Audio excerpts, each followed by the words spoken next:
પ્રહલાદભાઈ કેટલા વર્ષથી સાપુરમાં રહો? સાપુરમાં જન્મથી જ સાપુરમાં છીએ અમે.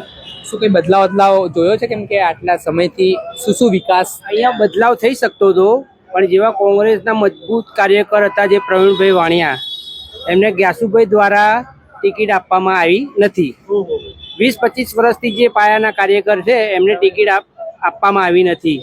અને રિપીટ થેરી જે હારી ગયા હોય એમને રિપીટ થેરીમાં લીધા છે બેનને પણ. અને જે ભાજપ સામે કાર્યકરો જે છે અત્યારે કેન્ડિડેટો એટલા મજબૂત છે કે કોંગ્રેસ વાળાની કેપેસિટી નથી એમની જોડ સામે પ્રચાર કરવાની, પણ શું વાત? એમના લેવલ પર પ્રચાર કરવાની બી એમની હેસિયત નથી. આ મુસીબત લાઈન મૂકી દીધી આ ગ્યાસુભાઈએ. એ પોતે હવે વિધાનસભા લડી શકશે નહીં એ પ્રમાણે અહીંયા કેન્ડિડેટ ઉભા કરી નાખ્યા છે.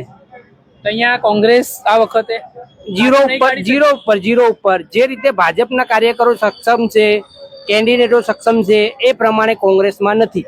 બધા કાર્યરત છે. તો આમાં શું કારણ લાગે તમને આવું? આમ કે તમે કહી રહ્યા છો કે પ્રવીણભાઈ આટલા સમયથી કામ કરતા હતા, એમના ફાધર બી એક કાઉન્સિલર રહી ચૂક્યા છે. એમનો જે પ્રભાવ ચાલ્યોથી જે બૂથ લેવલે કામ એ બધું જ જાણકાર વ્યક્તિ છે. પણ એ લોકોને ટિકિટ ના આપવામાં આવે અને બીજા વ્યક્તિને આપવામાં આવે એનું પરિણામ શું? પોતે જ પગ ઉપર કોવાડી મારી છે ગ્યાસુભાઈએ.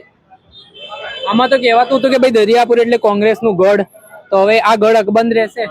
હવે નહીં રહે. હવે જે પ્રમાણે તમે ટિકિટ વેચણી કરો છો એ પ્રમાણે હવે નથી.